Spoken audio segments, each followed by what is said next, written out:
నువ్వు ఫలించాలంటే నీ జీవితంలో చాలా అడ్డుగా ఉంటాయి. కొంతమందికి బూతులు అడ్డుగా ఉంటాయి, కొంతమందికి పోకిరి మాటలు అడ్డంగా ఉంటాయి, కొంతమందికి వ్యభిచార సంబంధమైన క్రియలు అడ్డంగా ఉంటాయి, కొంతమందికి దొంగతనం, కొంతమందికి త్రాగుడు, వ్యభిచారము, కొంతమందికి జూదం, పేకాట, ఇలా రకరకాల చెడు వ్యసనాలు మనలో చాలా అడ్డుగా ఉన్నాయట. అడ్డుగా అందుచేత మనం ఫలించలేకపోతున్నాం.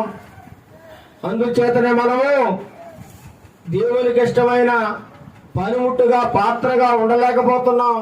అందుచేత ఇక్కడ అంటున్న ఫలించి ప్రతి తీగే మరి ఎక్కువగా ఫలించవాలని దానిలోని పనికిరాని తీగలను ఏం చేస్తారట?